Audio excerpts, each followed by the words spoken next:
বাইরে একটানা বৃষ্টি, বৃষ্টির সঙ্গে পাল্লা দিয়ে বাড়ছে হাওয়ার গতি। বড় দুর্যোগ। এমন বর্ষা রাতে কতদিন শুভম একা রবি ঠাকুরের গান শুনে কাটিয়েছে, অথবা ঘর লাগোয়া বারান্দায় একা চুপি চুপি দাঁড়িয়ে থেকেছে। সবাই যখন গভীর ঘুমে আচ্ছন্ন থাকত, তখন ও হয় প্রমিতাকে নিয়ে কবিতা লিখেছে, কিংবা কোনো বিখ্যাত লেখকের উপন্যাস পড়তে পড়তে রাত কাবার করে দিয়েছে। আবার পরের দিন যথারীতি কলেজ করেছে। তখন ছিল অফুরন্ত এনার্জি। তাহলে দুর্যোগ কি মানুষের সব এনার্জিকে শুষে নেয়? উত্তর খুঁজেছে, উত্তর পায়নি। কদিন ধরে মাকে নিয়ে প্রমিতার সঙ্গে একটা চাপানুতর শুরু হয়েছে। হঠাৎ করে চলে আসা কালো মেঘের মতো এই টানাপোড়েন শুভমের মনের সব আলোকে যেন নিভিয়ে দিয়েছে। হৃদয়ের আনাচে কানাচে হাতড়ে কোথাও এতটুকু আলোর খোঁজ পায়নি। এই দুঃসময়ের সঙ্গে পাল্লা দেওয়ার মতো শক্তিও যেন তার নেই। ভিতর থেকে কে যেন তার সব রক্ত সিরিঞ্জ দিয়ে টেনে নিয়েছে। রাত গড়িয়ে ভোর হওয়ার মুখে শুভম একটার পর একটা সিগারেট ধরাচ্ছিল, আর মাঝে মধ্যে গিয়ে দাঁড়াচ্ছিল বারান্দায়। বারান্দা ঘেঁষা শিশু গাছটার পাতা থেকে টপ টপ করে তখনও বৃষ্টির জল ঝরে পড়ছিল। বৃষ্টির স্নাত আকাশে ছড়িয়ে থাকা নক্ষত্রের মিটমিটে আলো আর গভীর নিস্তব্ধতা তার কলেজ লাইফে যে দোতনা আনত, আর সেই দোতনা কোথায় যেন হারিয়ে গেছে। কেবলই ভাবছিল মায়ের কথা। প্রমিতার কথা মেনে নতুন ফ্ল্যাটে চলে গেলে মা ভীষণ ভীষণ একা হয়ে যাবেন। এই ভাবনাটাই তাকে ক্ষতবিক্ষত করে দিচ্ছিল। মনে পড়ছিল বিশ্ববিদ্যালয়ে পড়ার সময় যখন রাতে পড়তে হতো, তখন মাই পাশে বসে থাকতেন। কখনো বা ফ্লাক্সে করে কফি বা চা বানিয়ে আনতেন। ঢুলুনি এলে মা বলতেন, শুভ, বারান্দায় গিয়ে একটু পায়চারি করে আয়। শুভম সেই ফাঁকে সিগারেট ধরিয়ে হুস হুস করে ধোঁয়া ছাড়ত। নীল নীল ধোঁয়া, যেন একটা স্বপ্নের জগৎ। মাও ঢুলতেন, কখনো বা চোখে জল দিয়ে আসতেন। সারাদিন স্কুলে ঘরে হাড় ভাঙা খাটুনির পরে মাঝে কিভাবে এত এনার্জি পেতেন, মাকে অনেকবার জিজ্ঞেস করেও তার উত্তর পায়নি শুভম। মা বলতেন, ওরে বোকা, সবটাই ডেডিকেশন। তোর বাবা তো বলতেন ডেডিকেশনটাই আসল। ও আমাকে কতবার বলেছিল, ডেডিকেশন আর আইডিয়ালিজম থাকলে কোনো মানুষই ফেলনা নয়।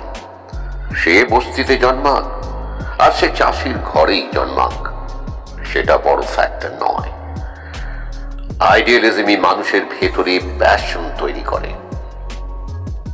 আমি তো একটা আদর্শ নিয়ে ফ্রেমটাকে ভাঙতে চেয়েছিলাম, তবে সফল হইনি।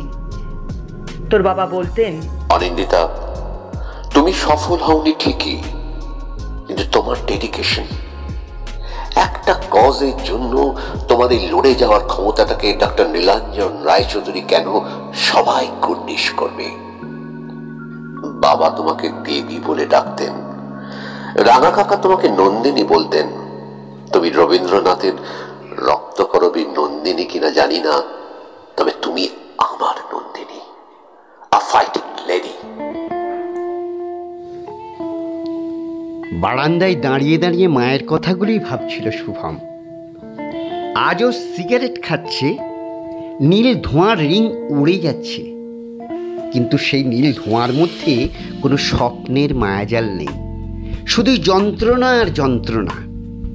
হঠাৎই পরিমিতা ডাকলো শুভমকে, বলল, শুয়ে পড়ো, অত সিগারেট খেলে শরীর খারাপ করবে। কাল সিমলা যাব, পুরো টুরটাই মাটি হয়ে যাবে। আজকাল কাঞ্চনপুরের অরফানের বাচ্চাদের নিয়ে বড্ড মাতামাতি করছো, আর না হলে অবিরামপুরের বস্তির বাচ্চাদের জন্য নাইট স্কুল খোলা নিয়ে মাথা ঘামাচ্ছ। আচ্ছা শুভ, আমার জন্য তোমার কাছে আর এতটুকু সময় নেই, তাই না? শুভম চুপ করে শুনছিল। বলল, তোমার সমস্যাটা কি জানো প্রমিতা? সংসারের চার দেয়ালের বাইরেও মানুষের যে কিছু করার থাকে, সেটা তুমি কোনোদিনই কনসিডার করোনি। এটাই আমার লাইফের প্যারাডক্স। Please stop it. শব্দের মায়াজাল তৈরি করে কি আড়াল করতে চাইছো তুমি? শব্দের মায়াজাল তৈরি করা আমার কাজ নয় প্রমিতা। আমি জাস্ট আমার জীবনের একটা মিশন নিয়ে এগোতে চেয়েছি, আর আমি আমার এই লক্ষ্যের ব্যাপারে কারোর সাথে কোনো রকম কম্প্রোমাইজ করতে পারবো না। তাতে যা হওয়ার হবে হোক। যা বলছো সেটা ভেবে বলছো? আর কথা বাড়ায়নি শুভম। লাগেজ গুছিয়ে পরের দিন রওনা হয়েছিল সিমলার উদ্দেশ্যে।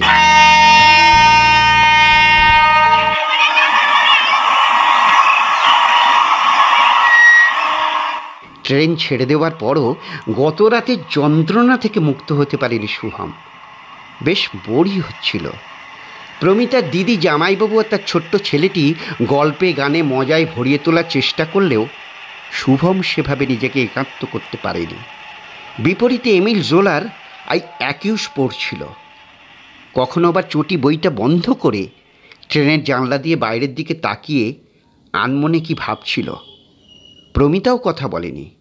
মান ভাঙানোর জন্য একমাত্র তৎপর হয়েছিল প্রমিতার দিদির অরুণিমা। বরফ গলাতে অরুণিমার বড় পিছিয়ে থাকেনি। পুরো স্বাভাবিকতা ফিরে না এলেও খানিকটা হালকা দেখাচ্ছিল শুভমকে। যদিও মাঝে মধ্যে একটা দীর্ঘশ্বাস পড়ছিল শুভমের, সেটা কেউ খেয়াল না করলেও প্রমিতার চোখ এড়ায়নি।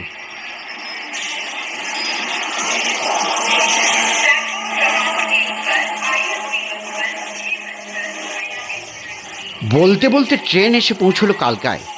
সেখান থেকে টয় ট্রেনে সিমলা, তারপর হোটেল। হোটেল থেকে একটু দূরে কি একটা পাহাড়, নীল মেঘ পাহাড়টাকে জাস্ট ধরে চুমু খাচ্ছে।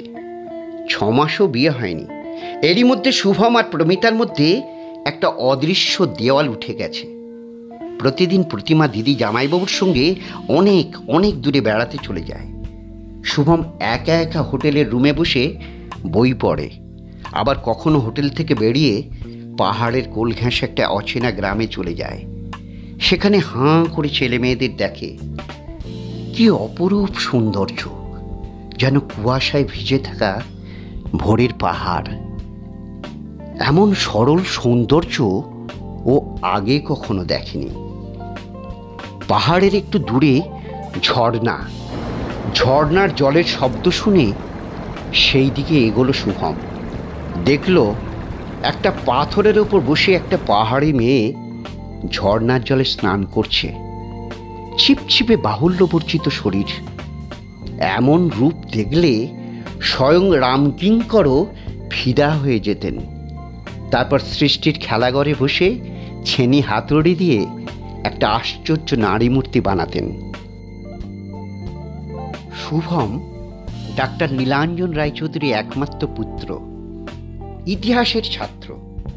ডক্টরাল থিসিস করেছে ভারত ছাড়ো আন্দোলনের ওপরে। এখন কলেজে পড়ায়। আগে কিছুদিনের জন্য পুলিশেও চাকরি করেছে, তবে পোষায়নি। শুভম 6 ফুটের কাছাকাছি লম্বা, চোখ দুটো বড়, তবে ভাষা ভাষা, গায়ের রং মাজা মাজা। এসব বাদ দিলেও ওর সবচেয়ে বড় প্লাস পয়েন্ট প্রাণ খোলা। গোটা মুখে হাসি লেগেই থাকে। প্রমিতা শ্যামবাজারের দত্তবাড়ির মেয়ে। ও ঠাকুরদা কালীকিঙ্কর দত্ত বড় পুলিশ অফিসার ছিলেন। অনন্ত বসুর হত্যাকারীদের হাতে নাতে পাকড়াও করেছিলেন। প্রমিতার বাবা স্টেট ব্যাংক অফ ইন্ডিয়ার অফিসার ছিলেন। ও নিজে অর্থনীতিতে মাস্টার করেছে, ব্যাংকে চাকরি করে। গায়ের রং ফর্সা।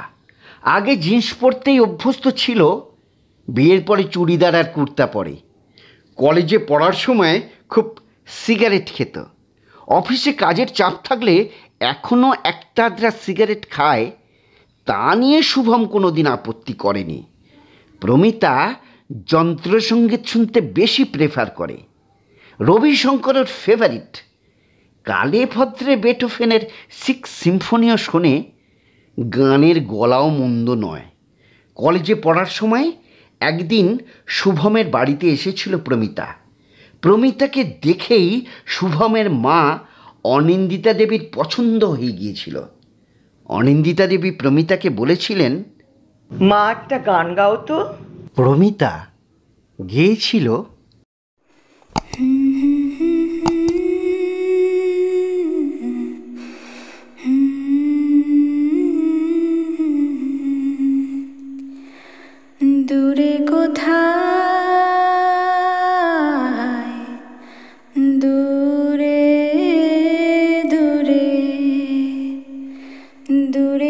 কোথায় দূরে দূরে আমার মন বেড়ায় গো ঘুরে ঘুরে দূরে কোথায় দূরে দূরে। বাহ, ভারী সুন্দর গলা তো তোমার। কোথায় তালিম নিয়েছো?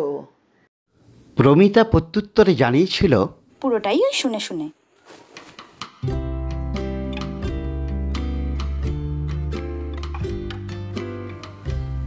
প্রমিতা ও শুভম তখন চুটিয়ে প্রেম করছে।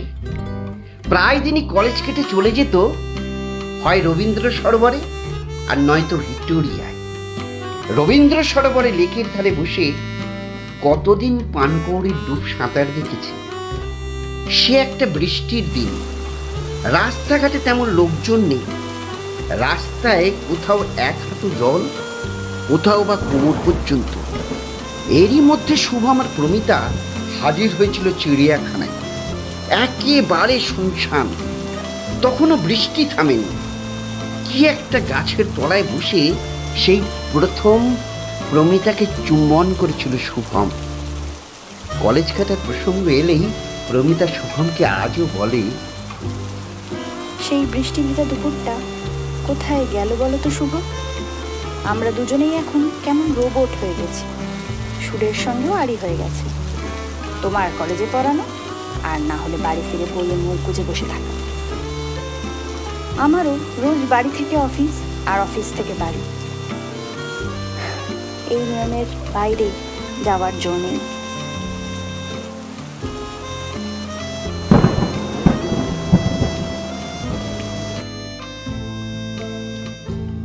কদিন আগে সিমলা থেকে বাড়ি ফিরেছে প্রমিতা ও শুভম। বাইরে থেকে ঘুরে আসার পর যে ফ্রেশনেস থাকে তা একেবারেই নেই। দুজনের মধ্যে যে একটা ভীষণ মানসিক টানাপোড়েন চলছে তা অনিন্দিতা দ্বীপে আঁচ করতে পেরেছে। মুখ ফুটে কিছু বলেননি। আজ সকাল থেকেই প্রমিতা ও শুভম উভয়ই আক্রমণাত্মক। কথা কাটাকাটি এমন একটা পর্যায়ে পৌঁছে গেছে যেখানে শুভম এও বলেছে, প্রয়োজনে তুমি ডিভোর্স নিতে পারো প্রমিতা, আমার কোনো আপত্তি নেই। তুমি কি আমায় ভয় দেখাচ্ছ নাকি? তুমি চাইলে তাই হবে। অনিন্দিতা দেবী কথাগুলো শোনার পরে আর নিজেকে ঠিক রাখতে পারলেন না। সরাসরি শুভমকে বললেন, এসব কি শুনছি শুভ?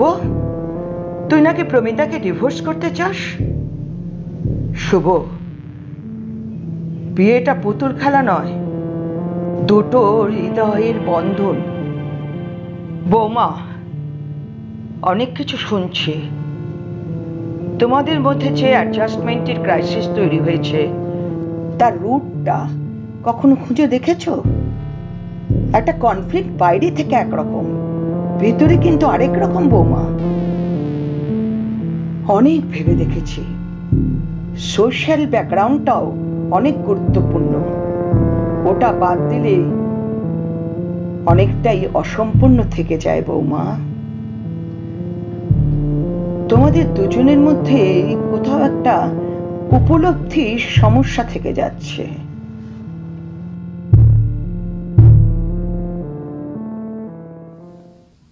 অনিন্দিতা দেবীর বেড়ে ওঠা ছিল একেবারে অন্যরকম। আর 5 জনের সঙ্গে মেলে না। বরানগরে ছিটে বেড়ার ঘর, বাবা চটকলের সামান্য মজুর, মাকেও পরের বাড়িতে কাজ করতে হয়েছে। তার মধ্যে স্কুল, কলেজ, টিউশন, ইংরেজি অনার্স নিয়ে কলকাতা বিশ্ববিদ্যালয় থেকে বিয়ে। তখন সময়টা একটু অন্যদিকে মোড় দিচ্ছিল।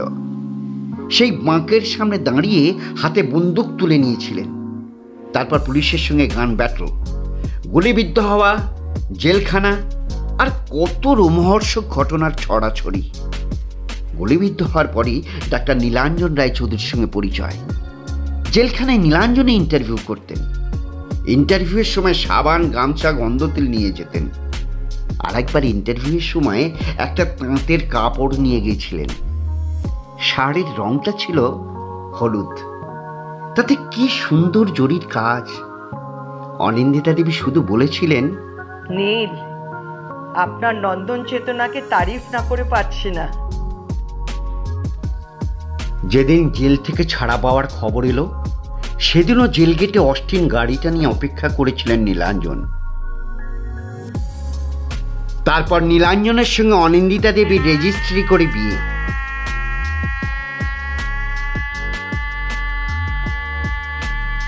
এই বিয়েতে মোটেই রাজি ছিলেন না নীলাঞ্জনের মা। তিনি ভাবতেন, ও মেয়ে কি সংসার করতে পারবে? বিয়ের পরে মাস 6 কাটিয়েছিলেন অভিলাষপুরে নীলাঞ্জনদের আদি বাড়িতে। সেখানে নীলাঞ্জনের রাঙা কাকা এর সাজেশন বানিয়ে দিয়েছিলেন। অনিন্দিতা দেবী প্রাইভেটে পরীক্ষা দিয়ে এতে প্রথম শ্রেণীতে উত্তীর্ণ হয়েছিলেন। তখনও অভিলাষপুরে শ্বশুর বাড়িতে কি একটা পূর্ণিমা ছিল। মুখুজ্জেদের 3 তলা বাড়ির আলসে ছুঁয়ে হলুদ চাঁদ উঠেছে। চারদিকটা বেশ নিচ্ছুম। এরই মধ্যে রায়চৌধুরী বাড়িতে ডাকাত পড়েছে।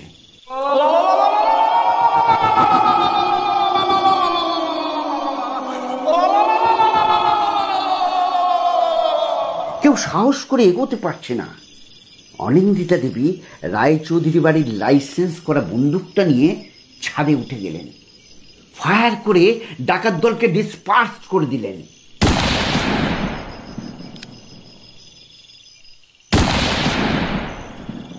সেদিন রাঙা কাকা নীলাঞ্জনের মাকে বলেছিলেন, বড় বৌদি, তোমার বৌমা অন্য মেটাল দিয়ে তৈরি। এ মেয়েকে তুমি গোড়াতে বউ করতে রাজি ছিলে না। হায় রে আমার সমাজ।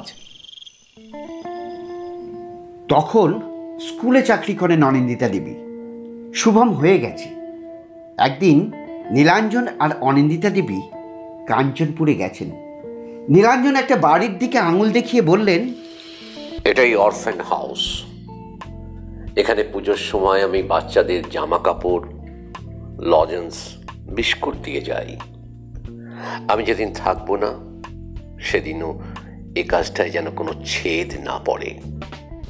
নীলাঞ্জনের মুখের দিকে তাকিয়ে অনিন্দিতা দেবী শুধু বলেছিলেন, জীবন থাকতেও এ কাজ বন্ধ হবে না। আমিও একদিন বন্দুক দিয়ে ফ্রেমটাকে ভাঙতে চেয়েছিলাম, সেটা আর পারলাম কই। তোমার কাজটাও কোনো অংশে ছোট নয়। ডাক্তার নীলাঞ্জন রায়চৌধুরী ক্যান্সারে শেষ হয়ে গেলেন। এখনও অনিন্দিতা দেবী প্রতি বছর কাঞ্চনপুরে যান। কাঞ্চনপুরের অনাথ বাচ্চাগুলোর সঙ্গে তাঁর একটা নাড়ির টান তৈরি হয়ে গেছে। কদিন আগে নীলাঞ্জনের প্রতিকৃতির সামনে দাঁড়িয়ে ভাবছিলেন, কাঞ্চনপুর নিয়ে শুভমের সঙ্গে বৌমার একটা খিটিমিটি চলছে। কনফ্লিক্টটা এমন একটা পর্যায়ে পৌঁছে গেছে যেখানে ডিভোর্সও অসম্ভব নয়।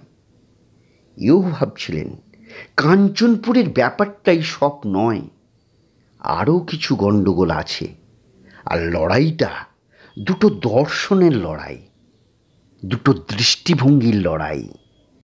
অনিন্দিতা দেবী এটাও বুঝতে পারেন, বৌমা মনে করে শুভর সোশ্যাল অ্যাক্টিভিটির পেছনে তাঁরই প্রচ্ছন্ন প্রশ্রয় আছে। এর একটাই সমাধান, তাঁর ওল্ড এজ হোমে চলে যাওয়া। তাহলেই ল্যাটা চুকে যাবে।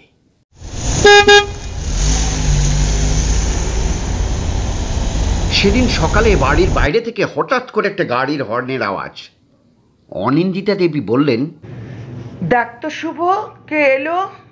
শুভ নিচে নেমে গিয়ে চেঁচিয়ে বলল, মা, কাঞ্চনপুর থেকে বরুণবাবু এসছেন। কথাটা শুনে অনিন্দিতা দেবী তরতর করে নিচে নেমে গেলেন। শুভম অবাক বিস্ময়ে দেখল মায়ের নিচে নাবা।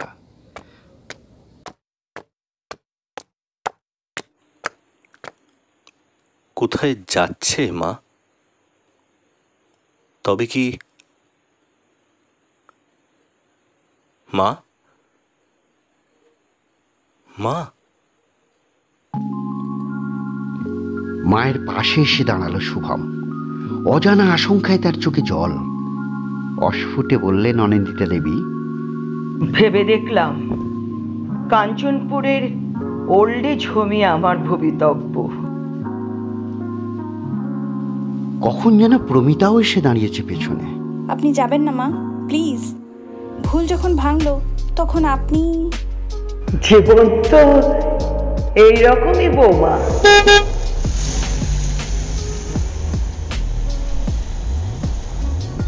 বেলা ডাক পড়েছে,